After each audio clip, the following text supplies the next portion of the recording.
കർത്താവായ യേശുക്രിസ്തുവിൻ്റെ നാമത്തിൽ എല്ലാവർക്കും സ്നേഹവന്ദനം. ഒരു പുതിയ ദിവസവും കൂടി ദൈവം നമുക്ക് ദാനമായി തന്നു. നമ്മെ നിർത്തിയ കൃപകൾക്കായി സ്തോത്രം. ഇന്നത്തെ ചിന്തയ്ക്കായി ഒരു വാക്യം വായിക്കുന്നു.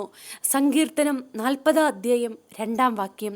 നാശകരമായ കുഴിയിൽ നിന്നും കുഴഞ്ഞ ചേറ്റിൽ നിന്നും അവൻ എന്നെ കയറ്റി, എൻ്റെ കാലുകളെ ഒരു പാറമേൽ നിർത്തി, എൻ്റെ ഗമനത്തെ സ്ഥിരമാക്കി. ആമേൻ, സ്തോത്രം. ദൈവമക്കളെ, നാം നേരത്തെ ആരായിരുന്നു? പാപാന്തകാരത്തിൽ കിടന്ന നമ്മെ കോരിയെടുത്തു മാറോട് ചേർത്ത ഒരു യേശു കർത്താവുണ്ട് നമുക്ക്. ഈ കാലഘട്ടത്തിൽ പണത്തിന് മുൻതൂക്കം കൊടുക്കുന്നവരാണ് അധികവും. അത് വിശ്വാസികളിലായാലും അല്ലെങ്കിലും പണമുണ്ട്, പദവിയുണ്ട് എങ്കിൽ നമ്മെ സ്വീകരിക്കുവാനും അംഗീകരിക്കുവാനും ആളുണ്ടാകും. അങ്ങനെയുള്ളവർ എന്ത് തെറ്റ് ചെയ്താലും സമൂഹം അംഗീകരിക്കുകയും ചെയ്യും. എന്നാൽ പാപാന്തകാരത്തിൻ്റെ കുഴിയിൽ കിടന്ന എന്നെയും നിങ്ങളെയും സ്നേഹം തന്ന് ചേർത്ത് നിർത്തിയ ആ സ്നേഹം മറന്നു പോകരുതേ. ഹല്ലേലൂയ, സ്തോത്രം. പ്രശ്നങ്ങളുടെയും പ്രതികൂല സാഹചര്യങ്ങളും ഒക്കെയും കടന്നു വന്നപ്പോൾ ആരും തിരിഞ്ഞു നോക്കാനില്ലാതിരുന്ന സമയത്തെ ഒരു ഇമ്പസ്വരം ഞാൻ കേട്ടു. എൻ്റെ ഭാരങ്ങൾ ആരും വഹിച്ചില്ല, എന്നെ മനസ്സിലാക്കാൻ ആരും ഇല്ലായിരുന്നു, ആശ്രയിക്കുവാനും ആരുമില്ലായിരുന്നു. എന്നാൽ ഞാൻ നിന്നെ സ്നേഹിക്കുന്നു എന്നൊരു ഇമ്പസ്വരം ഞാൻ കേട്ടു. നാശകരമായ കുഴിയായിരുന്നു ഞാൻ നിന്ന ഇടം, കുഴഞ്ഞ ചേറ്റിലായിരുന്നു ഞാൻ കിടന്നത്. ആരും തിരിഞ്ഞു നോക്കിയില്ല. പ്രിയമുള്ളവരെ, എന്നെ കേൾക്കുന്ന പ്രിയമുള്ളവരെ, എത്ര പേർ ഈ അവസ്ഥയിലൂടെ കടന്നു പോയിട്ടുണ്ട്? ആരും തിരിഞ്ഞു നോക്കാതിരുന്ന സ്ഥാനത്തെ യേശു ഇറങ്ങി വന്ന സമയങ്ങൾ നിങ്ങൾക്കുണ്ടായിട്ടില്ലേ? ഞാൻ നിന്നെ ഒരു നാളും കൈവിടില്ല, ഉപേക്ഷിക്കുകയുമില്ല എന്ന് അരുളി ചെയ്ത ദൈവത്തെ നീ മറന്നു പോകരുതേ. ആമേൻ, സ്തോത്രം.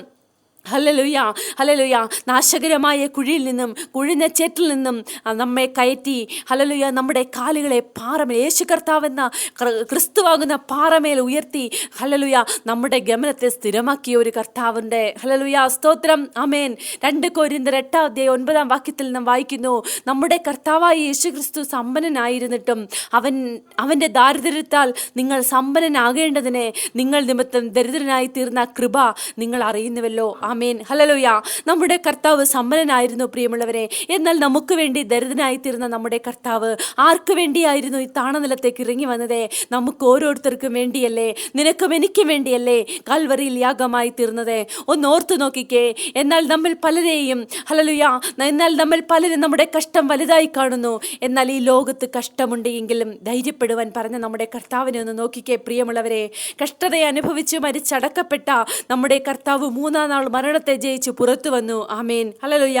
രാജാതിരാജാവായി നിത്യ പിതാവായി ഇന്നും നമ്മുടെ ഇടയിൽ നമുക്ക് വേണ്ടി ജീവിക്കുന്നു നമ്മുടെ യേശു കർത്താവ്. ഹല്ലേലൂയ. നമ്മെ രക്ഷിക്കുവാൻ കഴിവുള്ള ഒരാളെയാണ് നാം വിളിക്കുന്നതെന്ന് മറന്നു പോകരുതേ.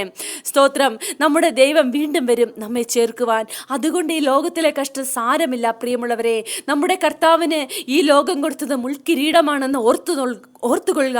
അപ്പോൾ നാം അനുഭവിക്കുന്ന നിന്നയും കഷ്ടതയും ഒന്നും സാരമില്ല എന്നെണ്ണിക്കൊണ്ട് നമുക്ക് ജീവിക്കാം. 2 തീമോഥെയോസ് 4 അധ്യായം 7-8 വാക്യത്തിൽ വായിക്കുന്നത് പോലെ, ഞാൻ നല്ല പോർ പൊരുതു, ഓട്ടം തികച്ചു, വിശ്വാസം കാത്തു.